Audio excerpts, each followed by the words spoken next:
आप जब आते थे पर्दे पे, मतलब किसी को बोलना नहीं पड़ता था कि कौन आ रहा है। और हम सेट पे आते थे और हम वो रोल निभाते थे, और उस रोल की वजह से हमें पॉपुलैरिटी मिली है क्योंकि हमने अच्छी तरह से रोल निभाया है। आज भी मुझे लोटिया लोटिया लोटिया कहते हैं सर। और रोलर कोस्टर यूं जाता है, हाँ जी, फिर नीचे जाता नीचे है। आता है। जब ऊपर जाता है तो आप खुश होते हैं, जब नीचे आता है तो आप चिल्लाना शुरू कर देते हाँ हैं। जी। तो मेरा करियर ऐसे ही रहा sir, right. Up and down like a roller coaster. लेकिन एक चीज रही सर कि जब मैं ऊपर गया खुशी जाहिर नहीं की मैंने, हाँ हाँ। और जब मैं नीचे आया तब मैंने चिल्लाया नहीं। तो मेरा करियर एज अ डुप्लीकेट शुरू हुआ सर। फिर मैं सर अब्बास साहब का फिर मुझे ब्रेक मिला, 2 बूंद पानी। Cut cut cut cut cut cut. सत श्री अकाल, नमस्कार, आदाब। मैं स्वर्ण सिंह संधू और आपका स्वागत है हुनर एंड हसल विद स्वर्ण संधू में। आप सब ने ना जब भी कभी थिएटर में गए पहले, कभी एक पर्सनैलिटी अगर आपको याद हो कि 6.5 फीट हाइट, एक बहुत ही स्मार्ट और ना समझ आए इंडियन ना समझ आए फॉरेनर, इतने लंबे चौड़े, पूरी बॉडी, गोरे, ऐसी एक पर्सनैलिटी जहाँ पे ताड़ियाँ बजने शुरू हो जाती थी और लड़कियाँ खड़े हो जाती थी। मतलब एक ऐसी पर्सनैलिटी उस टाइम की जो आज मेरे साथ है। आई एम वेरी ऑनर्ड कि आज वो जिनको हम देखते थे यार, मतलब गॉड ऐसे भी बंदे पैदा करता है, मतलब इतने सुंदर बंदे और इतनी बॉडी, इतनी हाइट, ऐसा भी गॉड, मतलब फिर गॉड हमारे साथ कभी कभी हमें लगता था नाइंसाफ़ी करता है बट आज मेरे साथ हैं आज, और मेरा ड्रीम पूरा हुआ है। मैं सब बहुत बहुत स्वागत करता हूँ, बता ही देता हूँ, चलो आप लोगों का सस्पेंस थोड़ा ज़्यादा हो गया। मेरे साथ हैं किरण जी। सर बहुत बहुत शुक्रिया सबसे पहले आपका हमारे शो में आने के लिए। आपके साथ बहुत सारी बातें करनी है और काफ़ी कुछ सुना, काफ़ी कुछ देखा आपके बारे में, और जो आपकी पर्सनैलिटी है अभी, मुझे तो कोई चेंज नहीं आ रहा, बट उस टाइम जब सारे देखते थे, मैं स्पेशली मैंने बहुत बिग फिल्में देखी हैं आपकी, और मैं आई वॉज फैन। मतलब ऐसा नहीं कि वो उस पर्सनैलिटी का, बट एक होता है ना कि आज के टाइम पे जो विलन है वो उनको ना, मैं हमेशा बोलता हूँ कि उनको विलन लगना पड़ता है। धक्के से विलन लगवाते हैं, भाई मूछें लगा लो, थोड़ा विलन लगो तो थोड़े बाल बूल खड़े कर लो, नत्तियां वत्तियां डाल लो, कुछ गंदे से कपड़े पहनो या अपने पीछे 4 बाउंसर खड़े करो कि तुम विलन लगो। बट आप जब आते थे पर्दे पे, मतलब किसी को बोलना नहीं पड़ता था कि कौन आ रहा है। सो बहुत बहुत सबसे पहले तो जी थैंक यू, एंड बहुत अच्छा लगा आपको साक्षात देख के। Swarna ji, thank you for the honour. It's my honor that I am sitting and talking to you कि हम दोनों बैठ के गुफ्तगू कर रहे हैं। और कुछ 2-4 बातें जो आपने मेरे बारे में कही, बल्कि कुछ ज़्यादा ही बातें आपने मेरे बारे में कही हैं, ज़्यादा तो नहीं, तो शायद मैं डिज़र्व नहीं करता। लेकिन मैं आपको खाली यही बताना चाहूँगा कि सर क्या है कि जैसे आपने कहा ना कि ऊपर वाला जो है वो शायद उसने आपके साथ इंसाफ नहीं किया। ये बात आपकी मुझे थोड़ी सी चेंज करनी पड़ेगी। ऊपर वाला जो है परमात्मा है, वो सबके साथ इंसाफ करता है। किसी को कुछ बना देता है, कभी कोई घोड़ा बन जाता है, कभी कोई शेर बन जाता है, कभी कोई हाथी बन जाता है। वो अपने जितने भी प्राणी उसने क्रिएट किए हैं, जो बनाए हैं ना उसने, उन सभी के साथ ऊपर वाले ने इंसाफ किया है। आपने मेरी तारीफ में काफ़ी चीज़ें कह दी मेरी पर्सनालिटी के बारे में, जिसके लिए मैं कुछ नहीं, I am not responsible for that.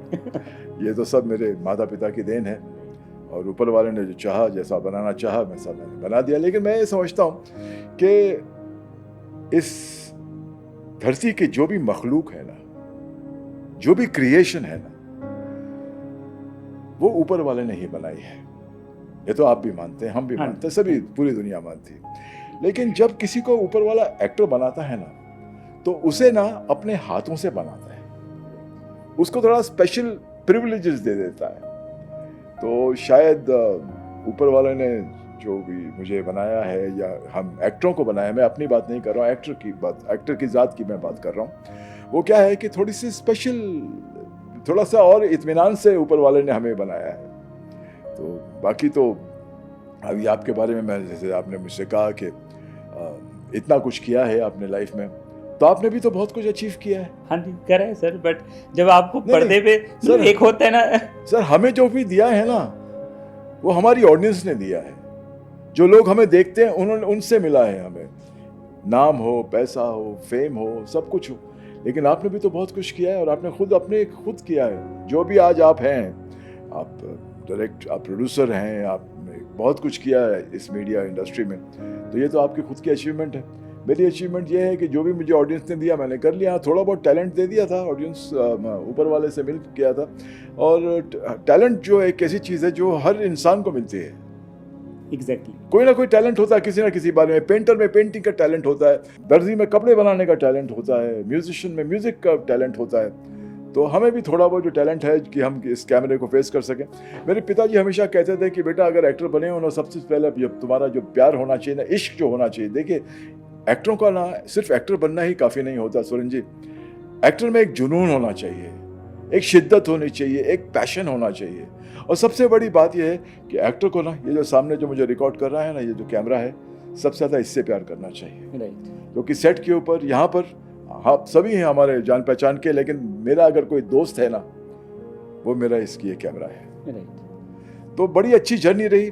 आप आज चाह रहे हैं कि मैं अपनी जर्नी के बारे में आपसे बात करूं। मैं सर आपसे बहुत मैं एक सारी काम करते हैं सुरेंद्र जी, हम लोग ये कॉन्ट्राइव इंटरव्यू नहीं करना चाहेंगे। एक काम करते हैं, बेटर ये होगा कि आप भी मुझसे बात करें, मैं भी आपसे बात करूं। मैं करता वही करना है जी। ये मेरा कोई इंटरव्यू या पॉडकास्ट नहीं है। बेसिकली आज मैं चाहता हूँ कि आज लोगों को कुछ वो बातें पता चले जो आपके बारे में गूगल पे, ChatGPT पे में या आम नहीं है। दूसरा मैं चाह रहा था कि मेरे जो कुछ बहुत सारे जो यंगस्टर्स हैं, जो आज के टीनेजर्स हैं, जो लाइफ में कुछ बनना चाहते हैं, उनको कुछ सीख मिल जाए।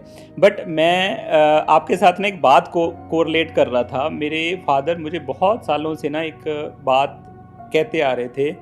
मैं बहुत छोटा था, तो मैं अपने फादर से एक क्वेश्चन पूछता था कि पापा जब गॉड खुश होता है तो क्या करता है? तो वो कहते कि गॉड खुश होता है ना तो ऐसा कुछ आपके पिल्लों के नीचे पैसे नहीं रखे जाता, गॉड कुछ नहीं करता। तो गॉड जब खुश होता है तो या तो आपको किसी बंदे को मिलवा देता है और या तो आपको कोई आइडिया दे देता है। और फिर मैंने कहा अगर गॉड नाराज़ होता है तो फिर क्या होता है? तो वो कहते हैं जब गॉड नाराज़ होता है तब भी वो आपको एक बंदे को मिलवा देता है और एक आइडिया दे देता है। बट फ़र्क ये है कि जब खुश हो के आइडिया तो आप बहुत ऊपर चले जाते हो, एंड बंदा आपको मिलवा देते हैं तो वो बंदा आपको कहीं ना कहीं और ले जाता है, आपका ज़रिया बन जाता है।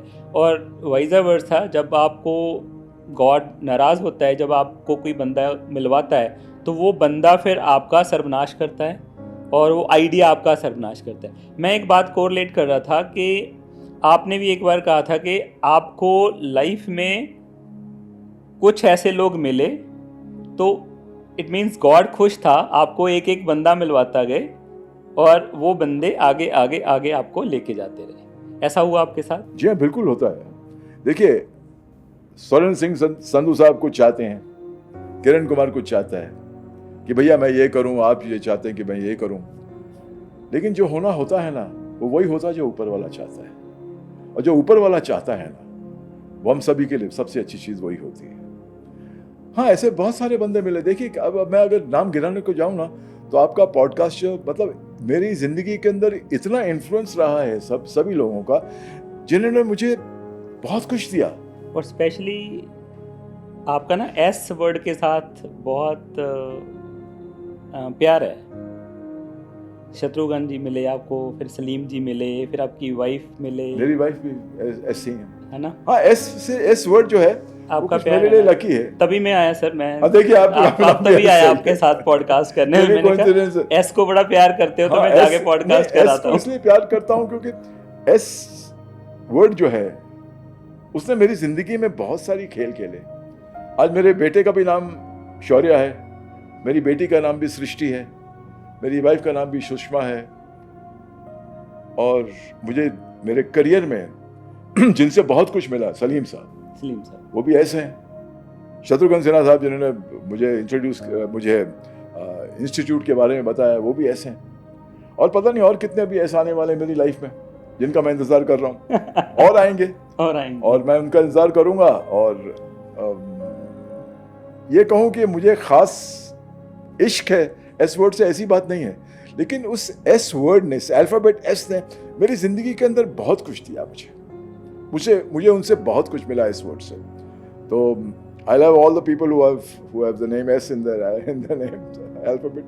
मैंने आपके फादर साहब की कुछ वीडियो फिल्में वगैरह देखी है मैंने, मतलब 700 से ज़्यादा उन्होंने फिल्मों में काम जी। और मुझे आपका ना एक आपने किसी से बात करते एक बहुत अच्छी बात बोली और जो मुझे बहुत अच्छी लगी और जो आज की जनरेशन को भी वो बात समझनी चाहिए कि जनरली हम बोल देते हैं कि यार तेरे को तो ये सब विरासत में मिला है, आपको भी कि जी आपके तो फादर इतने महान एक्टर थे, 700 फिल्मों में काम कर रहे थे, कर लिया उन्होंने, फिर तो आपने तो एक्टर बनना ही था और आपको तो विरासत में एक्टिंग मिली। तो आपने बहुत अच्छी बात कही कि विरासत में पैसा, जायदाद, ज़मीन, जेवरात, सोना, चांदी मिलते हैं, एक्टिंग नहीं मिलती, वो नहीं अपने मिलती। बलबूते पे करनी बिल्कुल, पड़ती है। वो और बात ये मैं आज तब की भी कही थी और जनरेशन आज भी को, मैं कह रहा हूँ। और ये आपकी बात आज की जनरेशन को मुझे लग रहा है देखिए समझनी सुनील जी, चाहिए। मैं आपको एक चीज़, I am sorry to cut you, कि मैं आपको एक चीज़ बताऊं, ये आजकल बहुत शोर उठ रहा है, नेपोटिज्म। सर, आपके फादर को अगर फिल्म इंडस्ट्री में अगर वो एक्टर रहे हैं या प्रोड्यूसर रहे हैं या डायरेक्टर रहे हैं तो आपको लोग जानते हैं। तो चलिए, आपको एक फिल्म मिल गई, लेकिन उस एक फिल्म में आपने क्या किया है वो नेपोटिज्म नहीं है। जो नेपोटिज्म का शोर मचाते हैं ना लोग, वो गलत शोर मचाते हैं। आपको एक फिल्म मिल जाएगी, चलिए कि आपके फादर प्रोड्यूसर हैं, डायरेक्टर हैं, आपको एक फिल्म मिल जाएगी, लेकिन हमारे जो ऑडियंस है ना, वो परवाह नहीं करती कि ये किसका बेटा है। ऑडियंस को चाहिए जो उनको चाहिए। अगर आप उनकी जो चाहत है, अगर आप उसको पूरी करेंगे, तब आपको दूसरी फिल्म मिलेगी, दूसरी के बजाय तीसरी मिलेगी, तब आपका करियर शुरू होगा। आपको आपके फादर की पहचान से एक फिल्म मिल जाए, उसके बाद क्या होगा? अगर आप में वो जर्म्स ही ना हो, अगर आप में वो हीरा ही ना हो, और बहुत सारे कुछ नहीं होगा। बहुत सारे किरण जी ऐसे बहुत बड़े एक्टर्स हैं जिनके बच्चे नहीं कर पाए, कुछ नहीं कर पाए। देखिए सर, मेरा बेटा अभी एक्टर है। हमारे एक छोटी सी प्रोडक्शन कंपनी है, जो हु शूट्स प्रोडक्ट्स जी। वो प्रोडक्ट शूट करता है और उसके प्रोडक्ट्स की जो फोटोग्राफ है वो दुबई में लगती हैं, इलाहो में लगती हैं, यूटा में लगती हैं, अमेरिका में लगती हैं। तो he is that and is also following a career which his grandfather की जो विरासत जिसे आप बोल रहे हैं ना, तो वो कर रहा है। और मेरे साथ भी उसने एक फिल्म की है जो एक इंडो कनेडियन प्रोजेक्ट है, द लास्ट कैंडिडेट, तो वो भी कर रहा है। लेकिन ये कहना कि भैया क्योंकि आपकी इंडस्ट्री में जान पहचान है तो आपको ब्रेक मिल जाएगा, ब्रेक मिलने के, अच्छा ब्रेक मिल जाएगा, लेकिन उसके बाद क्या? हाँ। मुझे 55 साल हो गए फिल्म इंडस्ट्री में, राइट, और जितना काम मैं तब करता था उतना आज भी कर रहा हूँ। दो मेरे टेलीविजन दो मेरे शोज चल रहे हैं एट द मोमेंट। एक देवांचल चल रहा है और अभी पन्नाला की भाई की बारादरी करके एक शो है मेरा, वो भी अभी दूरदर्शन पे आने वाला है। और मैंने अभी एक वेलकम टू द जंगल जो आ रही है फिल्म, वो की, फिर मैंने लास्ट कैंडिडेट भी की, फिर मैंने चुप्पी करके एक फिल्म की, वो भी की, फिर मैंने OTT प्लेटफॉर्म का ट्रायल किया काजोल जी के साथ, फिर मैंने शो स्टॉपर कर रहा हूँ मैं जीनत अमान जी के साथ। तो मतलब मैं बहुत काम कर रहा हूँ। ये इसलिए काम हो रहा है क्योंकि मैंने अपने आप को कभी ये नहीं समझा कि मैं जीवन साहब का बेटा हूं। राइट, उसे मैं डिनाई नहीं करूंगा, हाँ मैं जीवन साहब का बेटा हूं और मुझे गर्व है इस बात का। लेकिन अगर मेरा करियर 55 साल रहा है तो मेरे में कोई तो ऐसी बात होगी जो आज आपने मेरे साथ बात करने के लिए मुझे यहाँ बुलाया है। राइट, आपने मुझे बुलाया, मतलब कोई ना कोई बात तो है मुझ में जो आज हम और आप बैठ के बात कर रहे हैं। सर एक चीज आपने कहा कि मेरे पिताजी ने 700 फिल्में की, लेकिन सर मैं आपको एक चीज और बताना चाहता हूं कि मेरे पिताजी एक वाहिद एक्टर हैं जिन्होंने 61 फिल्मों में एक किरदार निभाया है जो नारद मुनि का किरदार है। दुनिया में, इस पूरे विश्व में ऐसा कोई एक्टर नहीं है जिसने इतनी बार एक पर्टिकुलर किरदार निभाया हो। किरण जी, मुझे लग रहा है कि अभी नई जनरेशन को तो अगर बोले कि नारद मुनि कौन है तो वो नारद मुनि की जगह पिक्चर ही जीवन जी की आती है। जी बिल्कुल, आज जो कैलेंडर पेंट होता है नारद मुनि साहब का, तो वो मेरे पिताजी का फेस आता है ना, तो लोगों को तो लग रहा है कि यही नारद मुनि। जी जी जी जी जी, बहुत अमेजिंग पर्सनालिटी। ऐसी छाप कौन बनाता है सोरेन जी, आप मुझे बताइए। नहीं बनाता जी। कि इतनी छाप छोड़ दिया। मेरे पास काफ़ी रोल है, मैंने विलन भी किए, मैंने करीबन आई थिंक 250 फिल्मों में मैंने एज अ लीडिंग मैन भी काम किया है। राइट। 80 फिल्में तो मैंने गुजरात में की हैं एज अ लीडिंग मैन। मैंने नेगेटिव रोल्स भी किए हैं। तो सर मैं ये समझता हूँ कि एक्टर का किसी भी तरह से कोई दायरा नहीं है कि भैया इस दायरे में आप बैठ जाओ। राइट। आज की तारीख आप देखिए ना, शाहरुख खान बहुत बड़ा एक्टर, सुपरस्टार, बादशाह ऑफ बॉलीवुड, इसने कितने मुख्तलिफ रोल किए हैं, कुछ नेगेटिव रोल्स भी किए हैं। तो जमाना बदल गया है सरण जी, कि जब इंसान को आप टाइप कास्ट कर देते थे कि नहीं भैया ये एक्टर है तो इसे विलन नहीं करेगा, वो जमाना बदल गया है। क्योंकि इस तरह मौसम बदलता है ना, उस तरह जमाना बदलता है। आज के टाइम पे मतलब वो लोग जो आप लोग थे, आपके को स्टार थे सारे, जितने भी मैंने रज़ा जी के साथ, रज़ा मुराद जी के साथ पॉडकास्ट करा, मतलब वो, और जिन लोगों के साथ आप लोगों ने काम करा आगे, प्राण जी थे, दिलीप जी थे, और राज कपूर, राजकुमार, बहुत वो थे। तो किरण जी, वो लोग आज पैदा क्यों नहीं हो रहे हैं, क्यों नहीं आ रहे हैं, वो सब कहाँ गए? आज के टैलेंट की तो कोई कमी नहीं है, बट हम किसी को सुपरस्टार, बादशाह, राजा, किंग सब बोलते हैं, बट वो दिलीप जी, प्राण जी तो बहुत ऊपर के लेवल थे, किरण नहीं बन पा रहे हैं कोई, रज़ा मुराद। सर मैं आपको एक साफ बात बताऊं कि आप जिन लोगों का आपने नाम लिया है ना सर ऐसे लोग कभी आएंगे ही नहीं आएंगे ना, नहीं आएंगे, कभी नहीं आएंगे। क्योंकि मैं अपने आप को खुशकिस्मत समझता हूँ कि मुझे प्राण अंकल के साथ काम करने का मौका मुझे दिलीप साहब के साथ काम करने का मौका मिला। उन्होंने फिल्म बनाई थी कलिंगा, जो उन्होंने डायरेक्ट की थी, जिसके अंदर मैं उनका बेटा प्ले कर रहा था। वो रिलीज़ नहीं हो पाई because of some problem with Sudhakar Bokade, I don't know what happened. लेकिन मैंने उनके साथ ये भी काम, एज एन एक्टर भी काम किया। प्राण साहब के साथ काम, मैं प्राण साहब का एक छोटा सा आपको किस्सा सुनाता हूँ।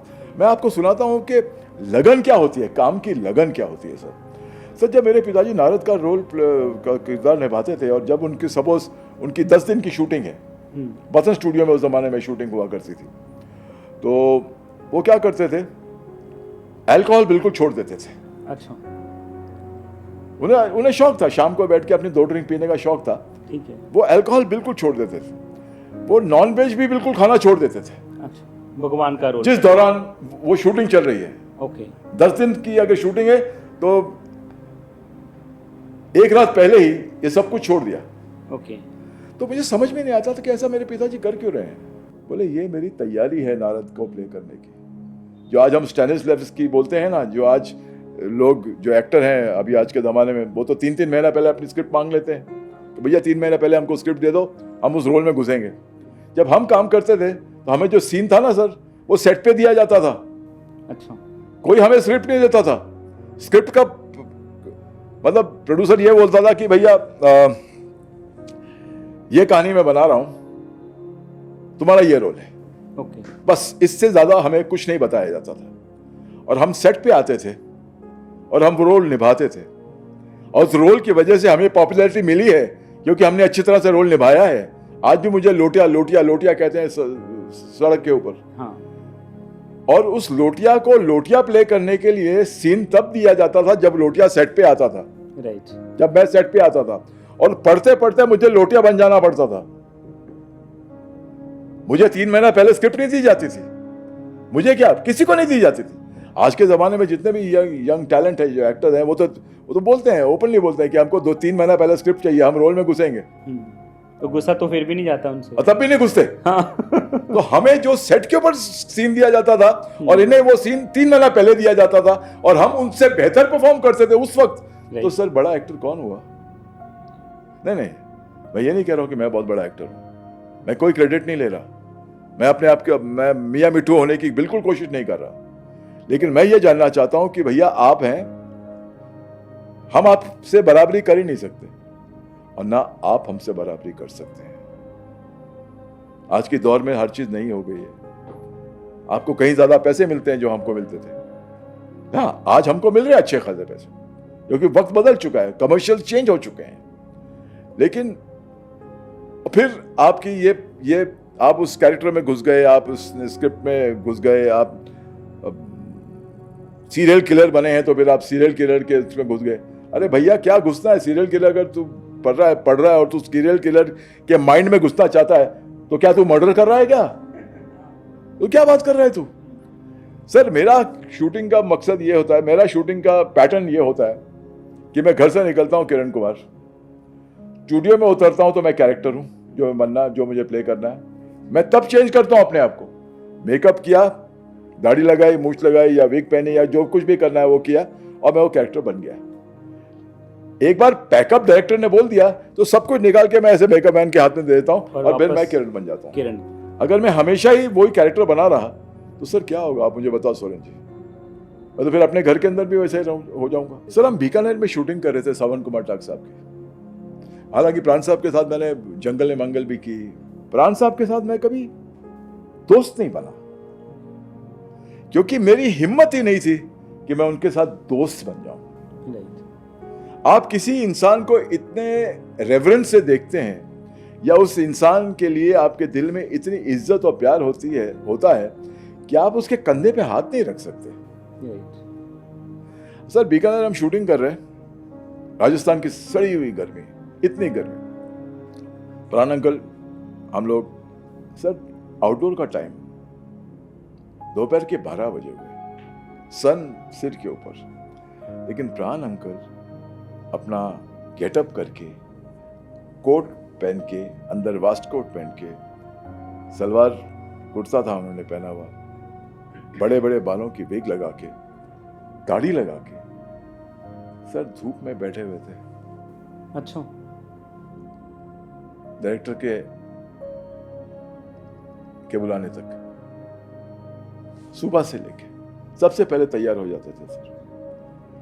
सर ये इन लोगों की डेडिकेशन थी। जब शूटिंग कर रहे हैं तो और कोई काम ही नहीं। सर हमारे वक्त क्या होता था कि मोबाइल फोन नाम की कोई चीज नहीं थी सर। फोन कभी घर से मुझे याद है मेरे फादर कहा करते थे मेरी माँ से कि कोको कोको बोलता था कि कोको घर में कोई इमरजेंसी ना हो तब तक मुझे कभी फोन नहीं करना। राइट। हाँ सर, लेकिन आज की तारीख में आप देखिए ना, मैं कुछ एक्टर्स हैं जिनके साथ मैं काम कर रहा हूँ सर, काफ़ी लोग हैं जो शॉट रेडी है, हाँ आता हूँ, हाँ हाँ डार्लिंग, हाँ क्या हो रहा है, क्या, अच्छा अच्छा ठीक है ना, आई एम शूटिंग है, कब आएगा, ये चालू रहता था फ़ोन के ऊपर।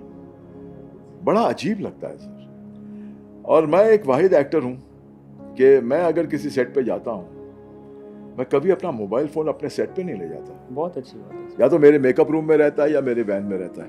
हाँ, बहुत अच्छी बात। I will never take. तभी तो किरण जी आज के टाइम पे वो जो आज के एक्टर एक्ट्रेसेस हैं वो वही कितनी बार मेरे साथ कितनी बार ऐसे हुआ, मैं कई बार पूछता हूँ यार ये कौन है, तुम्हें नहीं पता, इसके तो 2 मिलियन फॉलोअर्स हैं। मैंने कहा यार हाँ सर, ये फॉलोअर वाला जो चक्कर है ना सर, मुझे नफरत है इस चीज से। है ना। और हमने वो बंदा देखा भी नहीं होता। 200 मिलियन वाला फॉलोअर, उसके अंदर ये तो बताओ कि कितने फॉलोअर खरीदे हैं तूने। हाँ। अगर तेरे पास 2 मिलियन फॉलोअर्स हैं, अगर तेरे को कैमरे के सामने खड़ा कर दूं और बोलूं चल ये सीन परफॉर्म कर, तो मैं देखता हूं तेरे कितने फॉलोअर रहते हैं। हाँ, तो वो फॉलोअर आके फिर सीन करवाएंगे क्या? हाँ? हाँ, तो सर ये जो आजकल सोशल मीडिया का ये जो कॉन्सेप्ट आ गया ना कि इस एक्टर कितने फॉलोअर्स हैं, इस सेलिब्रिटी कितने फॉलोअर, रोनाल्डो कितने फॉलोअर हैं। सर रोनाल्डो को मैं मानता हूँ, लेकिन सर ऐसे ऐसे लोगों के फॉलोअर्स मैंने देखे हैं 1 मिलियन 2 मिलियन जिनका नाम भी मैं नहीं जानता। हाँ, वही ना कि उन्होंने जिंदगी में किया क्या ये भी मैं नहीं जानता। फॉलोअर्स आपने खरीद लिए, लेकिन उसमें उनसे ये पूछना चाहिए कि ऑर्गेनिक फॉलोअर्स कितने हैं आपके। सर 5 मिलेंगे, वो भी उनके घर वाले होंगे। तो ये सोशल मीडिया का ये जो चला है ना ट्रेंड सर, ये बहुत खतरनाक ट्रेंड है सर। और लोग बोलते हैं ना कि उसको काम मिलता है जिसके इतने फॉलोअर्स होते हैं। सर सब कहने की बात है सर। काम आपको तब मिलेगा जब आप अपना काम ठीक से करेंगे एज एन एक्टर। राइट। आपके कितने फॉलोअर्स हैं वो आपको एक बार ब्रेक मिल जाएगा, उसके बाद क्या होगा? 3 दिन शूटिंग करने के बाद प्रोड्यूसर बोलेगा यार इसको निकालो यार, कुछ नहीं आता इसको। तो फिर वो रीलों वाले इंस्टाग्राम के एक्टर हैं। पहले तो बॉलीवुड के एक्टर हुआ करते थे ना, आज के टाइम पे सोशल मीडिया के एक्टर हैं। ये एक्टर उस ऐप का एक्टर है, ये उस वाले प्लेटफॉर्म का एक्टर है, इस पे इसकी रीलें वहाँ पे चल रही हैं, इसके शॉर्ट वहाँ पे चल रहे हैं। तो वो उतने 10 सेकंड 30 सेकंड वाले एक्टर हैं आज के, और उनकी एज भी उतनी है ना। अब तो सर कुछ ऐसी चीजें हो गई हैं, मुझे बहुत लोग अप्रोच करते हैं एक चीज़ शुरू हुई है जिसका नाम है रॉकेट वर्टिकल, जो आप टेलीफोन पे देख सकते हैं। राइट। सर मेरे को वो कॉन्सेप्ट समझ ही नहीं आता। थिएटर था, बड़ा स्टेज, फिल्म 70 mm बड़ा, टीवी करने लगे, चलो बड़ा किया। अब अगर आप टेलीफोन में देखने लग गए तो मुझे तो कॉन्सेप्ट ही समझ नहीं आता सर। मुझे कितने लोग अप्रोच करते हैं, सर वो वर्टिकल करना है, वर्टिकल करना है, वर्टिकल करना है। ऐसा सबसे पहली बात तो वर्टिकल जो है वो तो मुझे अफोर्ड ही नहीं कर सकेगा। हाँ। सेकेंडली वर्टिकल करूं मैं, मुझे खुद समझ में नहीं आएगा। अगर मैं अपनी बीवी को बोलूं कि मैंने अभी ये काम किया तो जरा अपने फोन पे मुझे देख ले, तो सर मेरी एक्सक्लूसिविटी कहाँ गई?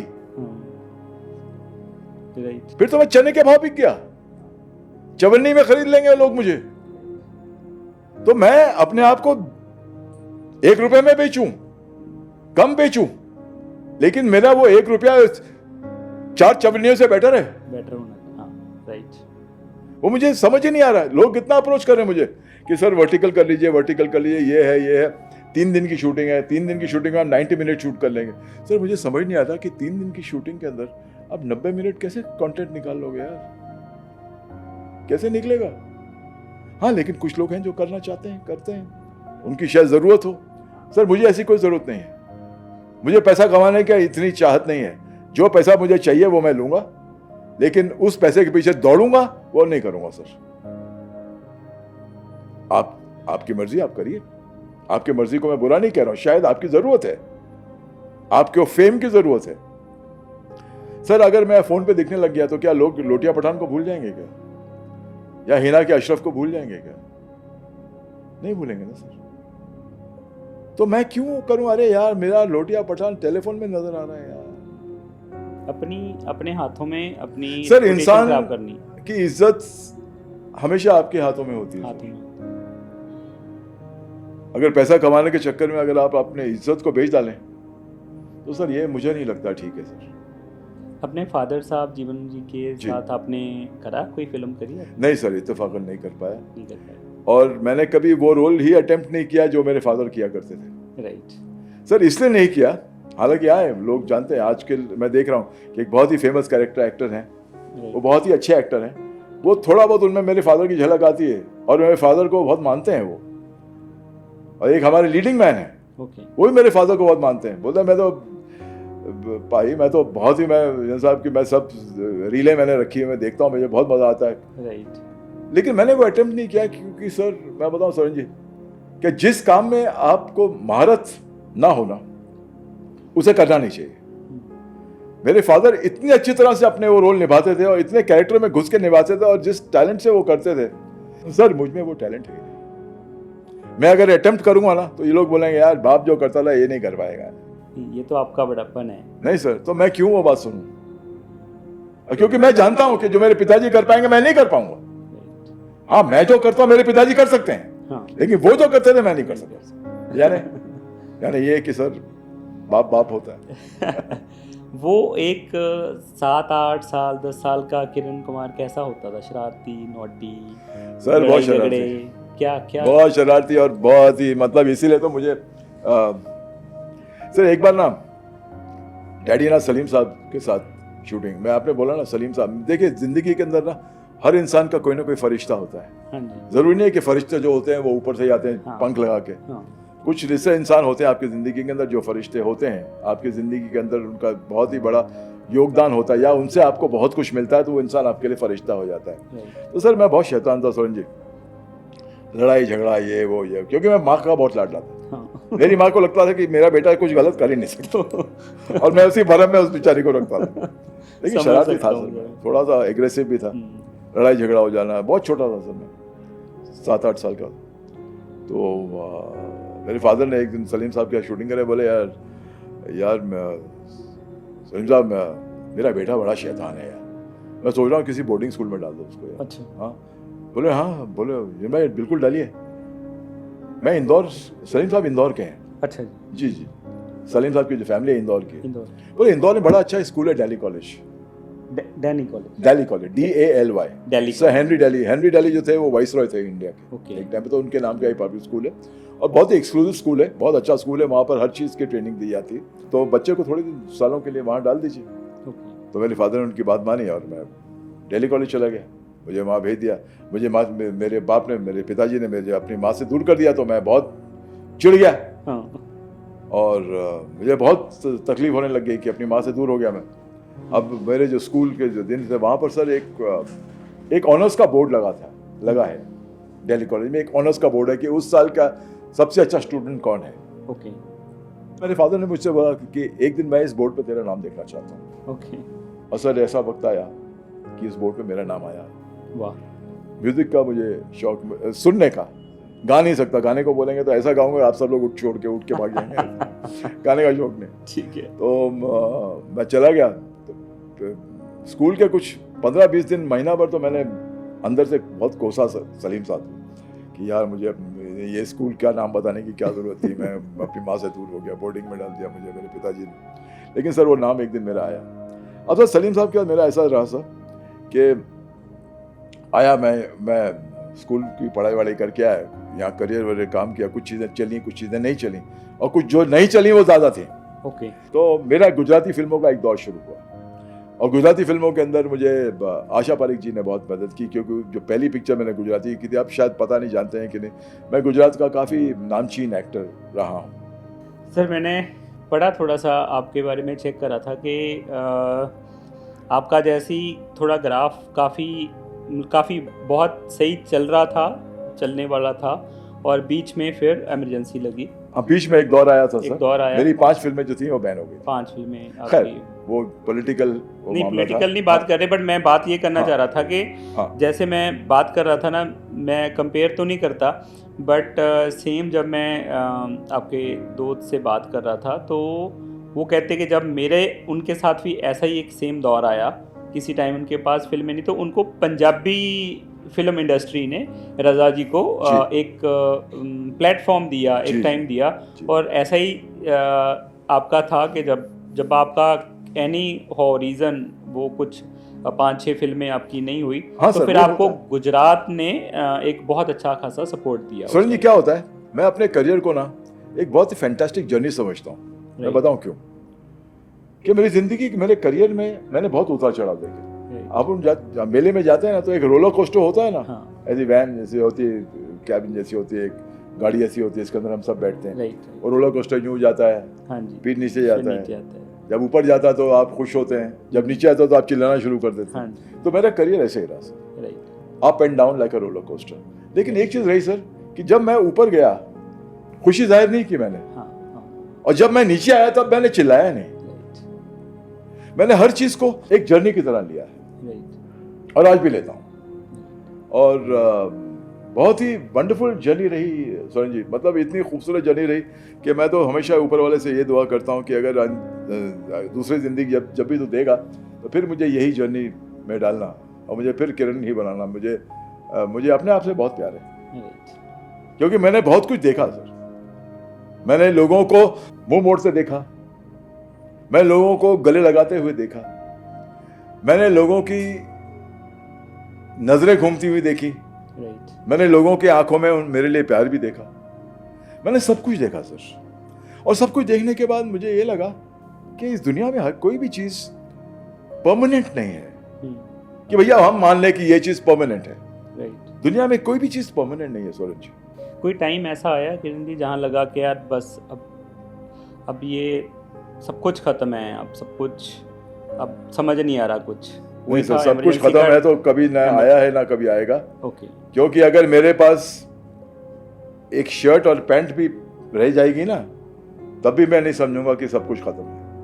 ये तो बहुत बड़ी बात है, सोच बहुत बड़ी है, बात तो सोच बहुत बड़ी है आपकी। सब कुछ खत्म नहीं। ये जो दीवार है ना, सामने एक दीवार है, ढकेल के अगर आप मुझे दीवार के साथ लगा देंगे ना, ये सामने की जो दीवार है, तो मैं इस दीवार से उछल के फिर वापस आ जाऊंगा। पर इसमें मुझे लग रहा है किरण जी, कुछ वो टाइम, वो सब कुछ भी तो एक इम्पॉर्टेंट रोल प्ले करता है। जो अभी आप बोल रहे हो, जो आपकी अभी सोच है कि नहीं ऐसा कुछ नहीं, बट आज के टाइम पे जो आज के यंगस्टर्स हैं उनमें पेशेंस नहीं है, एंड वो एकदम से सर बहुत जल्दी हार मान लेते हार हैं मान सोहन लेते हैं, जी। गिव अप ऐसा ही हो जाता है कि बस खत्म नहीं, हो क्योंकि गया। उनका यहाँ पर आने का मकसद ही अलग है। मेरा मकसद इस दुनिया में एज एन एक्टर बनने का ये है कि मैं जितने लोगों को एंटरटेन कर सकूं उतना मैं एंटरटेन कर लूं। मेरा जिंदगी में ये मकसद नहीं है कि मुझे BMW या मर्सिडीज गाड़ी ले लूं।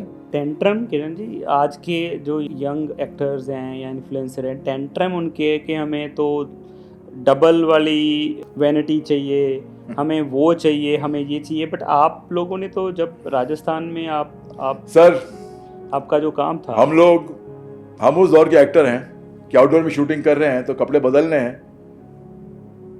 तो टॉवल लपेटा, पैंट निकाली, शर्ट पहन ली, पैंट चढ़ा ली। उस जमाने जो हीरोइनें होती थी सर, वो भी आउटडोर के अंदर, वैनिटी वैन का कोई जमाना था ही नहीं सर। नहीं था। तो एक साड़ी का एक छेड़ा हेडर से पकड़ती थी, एक साड़ी का छेड़ा माँ पकड़ती थी। हाँ। और हीरोइन उसके पीछे जाकर अपने कपड़े बदल देती थी। राइट। सर जो भूखा होता है ना, वो भूख अलग होती है, और जो ग्रीडी होता है ना, वो चीज अलग होती है। वो अलग होती है। हाँ। जरूरी नहीं है कि सर भूख है मुझ में, काम करने की भूख है, लेकिन अगर मैं लालची हो जाऊं, वो भूख से उसका कोई सरोकार नहीं है। भूख अलग है, लालच अलग है, वांट अलग है, ग्रीड अलग है। तो सर भूखे रहिए, लेकिन अपनी औकात से ज्यादा अपनी पैर ना फैलाएं। जैसे कुछ स्टार्स हैं जो सर डिजर्व करते हैं, क्योंकि उसके पीछे उनका योगदान है, उनकी मेहनत है। अगर वो बोलते हैं कि मुझे वैनिटी चाहिए एक नहीं, अरे भैया तू 4 वैनिटी ले, क्योंकि तू डिजर्व करता है। अर्न कर रहे हैं। तेरा चेहरा देख के लोग, ऑडियंस थिएटर में आती है, तू डिजर्व करता है। लेकिन आपको कोई जानता नहीं, कोई पहचानता नहीं, और आप टेंट्रम थ्रो करेंगे कि मुझे वैनिटी चाहिए और मुझे ये चाहिए, मुझे वो चाहिए, मुझे ये जो यूनिट का खाना ये मैं नहीं खाऊंगा, जाके मेरे वहाँ से ही खाना मंगाओ। क्या मंगाएंगे? बर्गर मंगा लेंगे।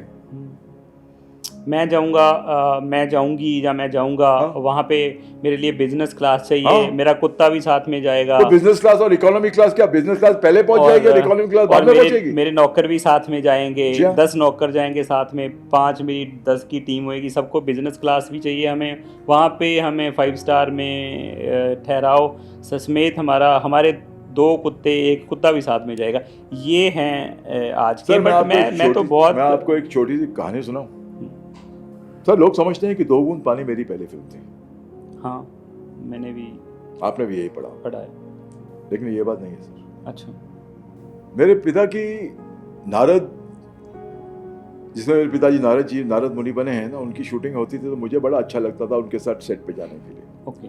सर मुझे बड़ा अच्छा लगता था, वो पाटिया लगाया हुआ, उसमें हनुमान जी लेटे हैं, ऐसे ऐसे कर रहे हैं, और फॉग मशीन से ऐसे वो हनुमान जी उड़ रहे हैं। मुझे बड़ा अच्छा लगता था कि इंद्र का दरबार लगा हुआ है, वहाँ पर अप्सराएं बैठी हैं, इंद्र भगवान बैठे हैं, मेरे फादर भी हैं, मुझे बड़ा अच्छा लगता था। तो ये सारी जो शूटिंग है ना सर, ये RK स्टूडियो के पास एक बसंत स्टूडियो हुआ करता था, ये सारी शूटिंगें वहाँ होती थी चेंबूर में।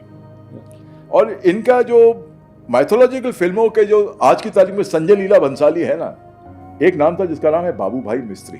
हाँ, सुना है सर मैंने, बहुत नाम। सर उनसे बड़ा कोई माइथोलॉजिकल फिल्मों का या उस लेवल की फिल्मों का कोई डायरेक्टर था ही नहीं सर। नहीं था। तो बाबू भाई की हर फिल्म में मेरे फादर नारद मुनि का काम करते थे, तो मैं बाबू भाई का आना जाना होता था, हमारे घर में मिलते थे। तो सर एक दिन मैं अपने पिताजी के साथ बसंत स्टूडियो पे मैं शूटिंग देखने के लिए चला गया। अब सर जाके आउटडोर पे सेट लगा हुआ था, मुझे याद है, वो घास की झोपड़ियाँ लगी थी, और उस पिक्चर में लव और कुश का मेन किरदार था, लव कुश बने हुए थे वो लोग, और सीता मैया थी, जो ऋषि थे वो भी थे। अब सीक्वेंस ये था कि अश्वमेध यज्ञ में अयोध्या से एक घोड़ा छूटा था कि जो इस घोड़े को पकड़ लेगा उसके साथ इनकी जंग, उसके साथ जंग हो जाएगी। ठीक है। जो इस घोड़े को आपकी टेरिटरी से क्रॉस हो जाएगा वो हमारा अधीन बन जाएगा। ठीक है। लव कुश ने घोड़ा पकड़ना था। ओके। कि राम जी का घोड़ा पकड़ लिया उन्होंने, उनको नहीं मालूम कि राम जी कौन थे, वो सिर्फ अपनी माँ को जानते थे। अब सब हम लोग बैठे शूटिंग देख रहे, मैं भी बैठा, वो स्टूल पे बैठा, मेरे फादर बैठे, मेरे फादर का शॉट बाद में था। बाबू भाई मिस्त्री, तब उस जमाने मिशेल कैमरा था, बाबू भाई पीछे। अब सर क्या था कि दूरी से एक घोड़ा दौड़ते हुए आता है और लव कुश जो है वो दौड़ के जाते हैं और घोड़ा पकड़ लेते हैं, खाली वही शॉट था सर। अब सर पीछे फाइट मास्टर थे, मुझे याद है सर, अजीम भाई के असिस्टेंट थे, वो फाइट मास्टर थे, तो उन्होंने घोड़े को चाबुक मारी, घोड़ा दौड़ते हुए कैमरे की तरफ आ रहा है। अब इनकी जो एक्टर जो लव कुश बने थे, उनका सिर्फ काम ये था कि जाके उन्होंने घोड़ा पकड़ लेना। ठीक है। अब सर वो जैसे घोड़ा दौड़ता था, ये दोनों डर के मारे ना सर कैमरे से भाग के उस तरफ भाग जाते थे। अच्छा। और सर उस जमाने फिल्में बड़ी महंगी होती थी, रॉ स्टॉक होता है ना फिल्मों का, वो बड़ा महंगा होता था। अब सर 1 टेक हो गई, 2 टेक हो गई, 3 टेक हो गई, तो भाई चिढ़ गए, बोले क्या लगाए यार, मेरा कैमरा रोल हो रहा है, ये जाके घोड़ा नहीं पकड़ पाते लड़के। तो सर वो लड़के रोते हुए सर वो भाग गए, सर सेट से ही भाग गए। अब बाबू भाई शूटिंग करनी है, तो सडनली उनकी नजर मुझ पे पड़ी। अच्छा। मैं बैठा था अपने एडी के साथ, मैं भी देख रहा था कि क्या हो रहा है। तो बोले बेटा तू घोड़ा पकड़ लेगा? तो था तो मैं शरारती और थोड़ा एग्रेशन था। बोला अंकल मैं पकड़ लूंगा। बोले रघुनाथ दादा मेकअप मैन थे मेरे फादर के, बोला इस बच्चे इसको दीपी को चेंज, मेरा नाम दीपक था, बोला इसको चेंज करो। तो सर मुझे उन्होंने ऑरेंज कलर की धोती पहना दी। ओके। हाँ वो ऐसा बिग लगा दिया चूड़ा, हाँ। चूड़े पे वो लगा दिए रुद्राक्ष होते हैं, और एक बाण लगा दिया, तीर कमान सब लगा दिए मेरे को, और बोले चलो देखते हैं करेंगे। तो मेरे फादर ने बोला बाबू भाई क्या करो यार, नहीं कोई लड़का बच्चा है अभी, क्या घोड़ा वोड़ा पकड़ेगा, जो लव कुछ बने थे मुझसे उम्र में बड़े भी थे, वो नहीं पकड़ पाए। हाँ वो नहीं पकड़ पाए। और साहब मैं जैसे घोड़ा छूटा, एक्शन बोला, मैंने घोड़ा छूटा, मैं दौड़ा, घोड़े को पकड़ा और पकड़ के मैं उसका लगा, मैं पैर डाल के मैं चल गया घोड़े पे बैठ गया। मैं पूछने लगा, मैं बोलने लगा था, सर, मैंने कहा आपको तालियां घोड़ा पकड़ना नहीं, मैं तो घोड़ा चला भी लूंगा। हाँ, आपने सच में? हाँ, चढ़ गया उसके। Cut cut cut cut cut cut. Sir वहां पर पहली बार ना एज एन एक्टर मैंने ये महसूस किया कि तालियों की जो गूंज होती है ना वो क्या होती है। तालियां पड़ गई सर, और तालियों की गूंज की जो आवाज है ना सर, वो सर कमाल की आवाज होती है सर, वो किसी भी म्यूजिक से बड़ी होती है सर। हाँ। जो तालियों की गूंज होती है, उससे तालियों की गूंज, अरे और मैं सडनली मेरी नजर मेरे फादर पे पड़ी, मेरे फादर भी खुश होके ऐसे मुझे प्यार करने लगे। सर फाइट मास्टर आया, उन्होंने मुझे घोड़े से उतारा था, उतर नहीं सकता था हाइट पे छोटा था, उतारा और मैं खुश हो गया। मेरे फादर ने गले लगा लिया, बाबू भाई मिस्त्री ने गले लगा लिया। और सर मेरी एक्टिंग की शुरुआत एज अ डुप्लीकेट हुई थी, मैं उनका डुप्लीकेट था। पर आप एक बात आपने देखी कि आपकी एक्टिंग की शुरुआत किस कैरेक्टर से हुई? हाँ, लव कुश के कैरेक्टर से हुई। मतलब और मुझे तो भगवान खुद आए आपको वो रोल और सर उस जमाने में सर मैंने कभी कोई इनकम कभी कमाया थोड़ी सर, 6-7 साल का बच्चा क्या कमाएगा। तो बाबू भाई मिस्त्री ने सर पता नहीं आप आजकल तो 100 के जो नोट है ऐसा लगता है पता नहीं 10 रुपए के नोट है। हाँ। सर उस जमाने 100 का नोट इतना बड़ा होता था, राइट, इतना बड़ा नोट होता। हाँ। तो बाबू भाई ने 100 रुपए का नोट लाके मुझे दिया, वो मेरी पहली कमाई है एज अ डुप्लीकेट। तो मेरा करियर एज अ डुप्लीकेट शुरू हुआ सर। फिर मैं सर अब्बा साहब का फिर मुझे ब्रेक मिला, 2 बूंद पानी। राइट। FTI में पढ़ता था सर मैं। ओके। रजा और मैं एक ही बैच के थे। अच्छा, आपके साथी थे वो? साथ ही सर, रजा मेरा बचपन का दोस्त है, 12 साल की उम्र से दोस्त हैं सर। अच्छा। वो क्योंकि बांद्रा में ही रहते थे, हाँ। तब से दोस्त है मेरा, और आज तक मेरा जिगरी यार है वो। वाह। और हम लोग FTI में पढ़ते थे सर। FTI में क्या होता था सोरेन जी कि एक्टिंग डिपार्टमेंट के लोगों के स्टूडेंट के साथ ना बाकी के जितने डिपार्टमेंट्स थे ना सर, उनका पंगा होता था हमेशा। वो क्यों? क्योंकि हम एक्टर थे सर। अच्छा। शक्ल सूरत हमारी ठीक ठाक थी। हाँ, सबकी ना। हाँ, और बाकी थोड़ा सा खार खाते थे हम लोग उससे। एक प्रॉब्लम होती थी उनको। तो सर एक शाम को सर कुछ तू मैं हो गई, झगड़ा हो गया। वो भी कुछ 15-20 लोग थे। अच्छा। हम, मैं, रजा और मैं महेंद्र संधू था साथ में हमारे। अच्छा। महेंद्र संधू। अच्छा। आप भी संधू, वो भी संधू। वो is a lovely person. Mahendra अच्छा। संधू जिसका नाम है, बहुत फैंटास्टिक आदमी है। ओके। तो अब सब क्या हुआ कि अनबन हो गई, स्टूडेंट में होती है सर, यंग खून है सर। हाँ। लेकिन जब फिजिकल झगड़ा हुआ तो कुछ हमने कुछ उनको ज्यादा मार दिया। अच्छा। हमसे ज़्यादा पड़ी उनको। ओके। तो जब पड़ी तो लोगों के कुछ एक दो के कुछ दांत वांत गिर गए, कुछ खून किसी को आ गया, तो उन्होंने पुलिस बुला ली। अच्छा। फ़ोन करके कि ऐसा ऐसा रकस हुआ, पुलिस बुला ली। पुलिस ने समझौता किया। ये बात प्रिंसिपल साहब को मालूम पड़ गई। अच्छा। नेक्स्ट मॉर्निंग हम सबको बुलाया गया। बोला झगड़ा किसने शुरू किया, इसको किसने मारा, इसको अच्छा, इसको दीपक ने, किरण ने मारा, अच्छा इसको भी रजा ने मारा। एक काम करो, ये जितने लड़के जो है ना एक्टिंग डिपार्टमेंट, इन सबको मैं इंस्टीट्यूट से रेस्टिकेट कर देता हूँ। अच्छा। सर हमें रेस्टिकेट कर दिया गया। अच्छा। जब हमें रेस्टिकेट कर दिया गया तो बाकी के जो हमारे कॉलीग्स थे उन्होंने स्ट्राइक कर दी। 45 डेज ये स्ट्राइक चलती रही सर जी।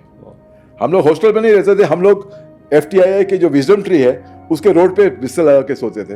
लेकिन हमने इंस्टीट्यूट से जाना हमने नहीं माना कि हम नहीं जाएंगे। ठीक है। अब सब स्ट्राइक इतनी बढ़ गई कि FTI की बॉम्बे इंडस्ट्री से कुछ लोग इस स्ट्राइक को निपटाने के आए, जिसमें चोपड़ा अंकल थे, BR चोपड़ा साहब, जिन्होंने मुझे बचपन से देखा है, जिनके साथ मैं पला बड़ा हूँ। कुकी भैया जो थे उनके बेटे, वो उम्र में मुझसे बड़े थे लेकिन बहुत मैंने वक्त बिताया चोपड़ा अंकल के घर पे। ओके। अब तो आए तो देखा मुझे, बोले तूने क्यों किया, क्या समझेंगे जीवन भाई इस तरह की हरकत। अब्बास साहब ने भी डांटा, ये जीवन साहब के साहबजादे हो, इतना नाम है उनका, तुम्हारे बारे में प्रिंसिपल बता दे कि जगह जगह लड़ाई झगड़ा तुम्हारा रहता है, क्यों करते हो इस तरह की चीजें। बोला सर चलो, अब सर जो भी हो गया, काफ़ी डांट उन्होंने हमें सभी के सामने सुनाई। प्रिंसिपल को मना लिया, बोला अब चलो छोड़ो बच्चे, माफ़ कर दो। तो प्रिंसिपल मान लिया, हमें इंस्टीट्यूट में ले दिया गया। अब सब जैसे मीटिंग खत्म हुई, हम इंस्टीट्यूट में वापस आ गए तो अब्बास साहब ने मुझे देखो, बोले तुम इधर आओ। मैं आया सर, मैं ऊपर गेस्ट रूम में ठहरा हूँ, तुम आके मुझे मिलो। अच्छा। अरे मैं बोला यार अभी और डांट पड़ेगी यार इस आदमी से। और उन्होंने बुलाया तो मैं चला गया अपने कमरे में, मैं भी पीछे भी चला गया, नॉक किया, मैं आ गया, आओ अंदर आओ। आ गया मैं खड़ा हो गया सर, और सुनने के लिए डांट अभी पता नहीं क्या क्या बोलेंगे। बोले बैठो इधर कुर्सी पे, बैठ गया। बोला हॉलीडेज कब है, बोला सर अभी हॉलीडेज होने वाली है। हॉलीडेज में क्या कर रहे हो, कुछ नहीं सर घर जाऊंगा माँ के पास, मैं एक फिल्म बना रहा हूँ 2 बूंद पानी। अच्छा। उसमें काम करोगे। अच्छा। यहाँ पर एक आदमी आया है जो जूते खाने के लिए तैयार है, सडनली उसे ब्रेक मिल जाए तो आप सोच सकते हैं कि मेरी क्या हालत हुई होगी। देखो, तो मेरे साथ ऐसा ही हुआ। ओके। अब मैं पहुंच गया सर जैसलमेर में शूटिंग। अच्छा। लेकिन तब का जैसलमेर और आज के जैसलमेर में बहुत फर्क है। राइट। तब वो इंफ्रास्ट्रक्चर नहीं था, तब राजस्थान कनाल बन रही थी। ओके। तो जैसलमेर में मीटर गेज जाया करती थी, रेलवे लाइन जो थी वो छोटी होती थी। ओके। अब सब जोधपुर से जैसलमेर गए, बीच में बीकानेर आता है, वहां पर उतर के फिर ड्राइव करके हम सम चले गए। सम सर वो डेजर्ट का वो हिस्सा है जो पाकिस्तान बॉर्डर से करीबन 12-15 किलोमीटर पे लगा। वहां पर BSF ही होती है। अब मैं सोच रहा हूँ चलो पहुंच गया, एक्टर बन गया मैं तो, अब जैसलमेर में अच्छे कहीं रूम होगा, मैं पहुंच गया। अब सब मैं अकेला ही था, तब पहुंचा, यूनिट धीरे धीरे आ रहा था, मैं पहुंच गया जल्दी। अब बैठो गाड़ी में, एक लाल कलर की जीप थी सर, उसमें बैठ गया मैं, ओपन जीप। चलो मतलब शायद होटल ले जा रहे हैं। तो सर सीधा हम सम पहुंच गए। अच्छा। अब सम जब पहुंचे तो सर वहां पर ना टेंट लगे हुए थे। अच्छा। सर मैं रहा उस टेंट में। अच्छा। शूटिंग चलती रही, सिमी जी आ गई। सिमी जी, ये लोग जलाल आगा साहब थे, मधुचंदा जी थे, वो लोग वहाँ, राजस्थान का गेस्ट हाउस था, राजस्थान गवर्नमेंट का गेस्ट हाउस, वहाँ ठहरे हुए थे। लेकिन मैं नया फिल्म, नया एक्टर, नया यंग लौंडा, मेरे को I didn't mind, I started enjoying the whole experience. अब सब क्या था, वो लाल जीप जो थी वो मेरे साथ, मेरी कैरेक्टर के साथ भी थी। राइट। क्या कि जब भी ये कैरेक्टर आता था, इंजीनियर का कैरेक्टर, लंबू इंजीनियर नाम था उसका, वो लाल जीप के अंदर अपनी आता था। ओके। अब वो यूनिट में सर वो लाल जीप थी तो, और उस वक्त सर क्या हुआ कि एक ड्राइवर था सर, राइट, जो गाड़ी चलाता। अब उसकी ड्यूटी ये होती थी कि वो जाता था, सौदा भी लेने जाता था, बीकानेर जाता था। अच्छा। वहाँ से सब्जी भाजी जो भी ज़रूरत की चीज़ें हैं वो लाना, उसका ये सब होता था। अब सर 3-4 दिन 5 दिन जब शूटिंग हुई तो वो ड्राइवर भाग गया सर।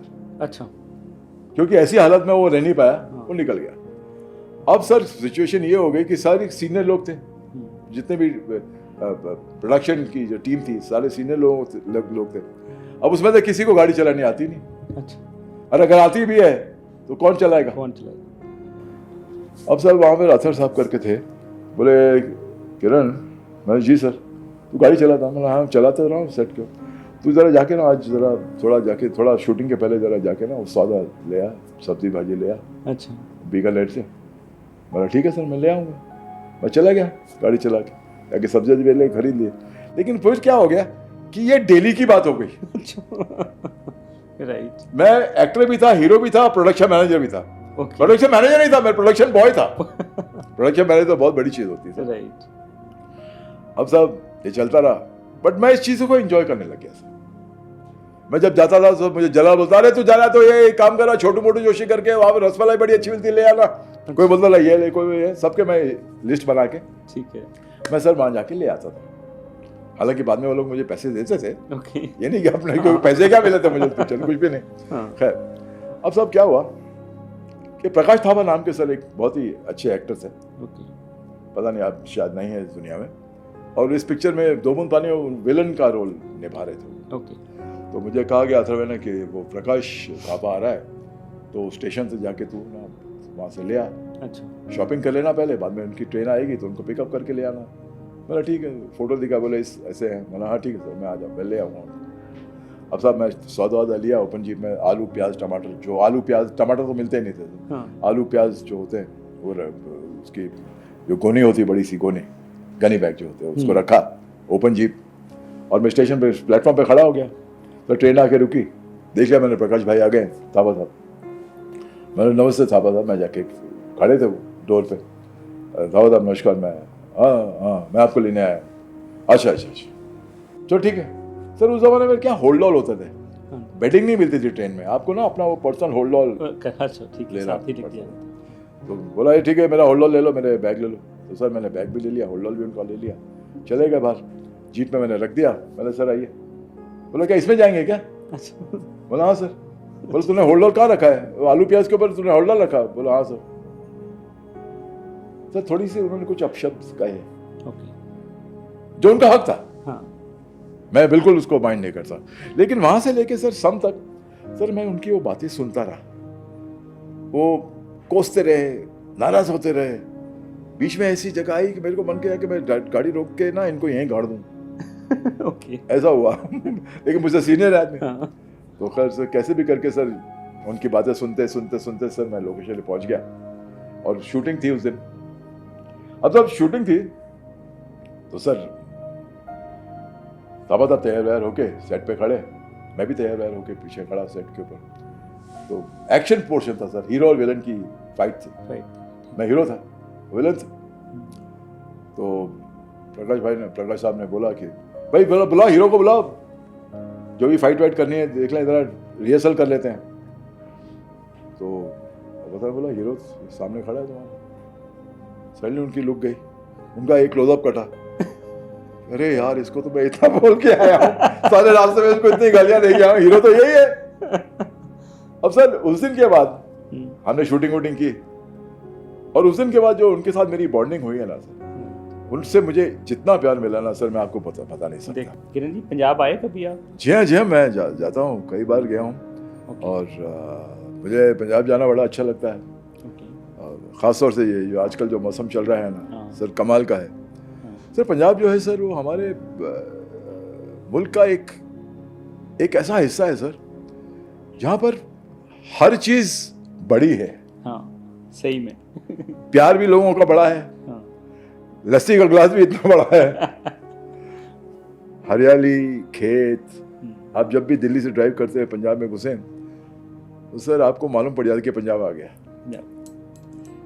आपको बोर्ड देखने की जरूरत नहीं पड़ती सर। और सर थोड़ा सा क्या है कि मैं स्पिरिचुअल हूँ। अच्छा। रिलीजियस ज़्यादा नहीं हूँ, लेकिन थोड़ा सा आपने पग पहनी है तो आपकी भी इज्जत है मेरे दिल में। मेरी वाइफ जो है थोड़ा सा टुवर्ड सिखिज्म है। अच्छा। जी। तो हमारे घर में भी थोड़ा सा फॉलो करता। चेंबूर में एक गुरुद्वारा है। हाँ जी। जाते हैं कभी, मेरी सास थी वो वहीं जाती थी। अच्छा। ओके। और हरमिंदर साहब 2 बार गया हूँ। अच्छा, आप गए हो हरमंदिर जी साहब? जी, मैं 2 बार गया हूँ और अभी हम प्लान कर रहे हैं फिर हरमिंदर साहब जाने जाने का। जी हाँ, जाने का हम लोग प्लानिंग कर रहे हैं। मुझे बड़ा अच्छा लगता है सर जब भी मैं वहाँ जाता हूँ। सर मुझे लगता है कि जो जज्बा सिखिज्म में है ना सर, ऐसा जज्बा कहीं और है नहीं सर। बहुत कमाल के लोग होते हैं सर। सबसे बड़ी बात ये है, आपने कभी किसी सिख को भीख मांगते देखा है? कभी नहीं। कभी नहीं। खुददारी, भूखा मर जाएगा, भीख नहीं मांगे, नहीं मांगे। और कुछ ना कुछ कर लेगा। हाँ, आप देख लो ना, और जहां जहां इन्होंने कुछ, जहां जहां ये लोग, ये जो सिख जो है वो जहां जहां इन्होंने पैर रखा वहां पर हमेशा उनको कामयाबी मिली है। तो सर मेरे दिल में बहुत प्यार है सर पंजाब के लिए, सिखों के लिए। बहुत बड़ी बात है सर। नहीं, बड़ी बात है ही नहीं सर, फैक्ट है। सर आपने जब गुजरात में काम करा जी, तो फिर गुजराती कैसे बोली आपने? तो सर मुझे बिल्कुल गुजराती लैंग्वेज मुझे नहीं आती थी। ओके। लेकिन आशा जी ने, क्योंकि मेरे पास काम नहीं था उस वक्त, एक ऐसा वक्त आया था जब साल भर 1.5 साल मेरे पास काम था और नहीं के बराबर था सर।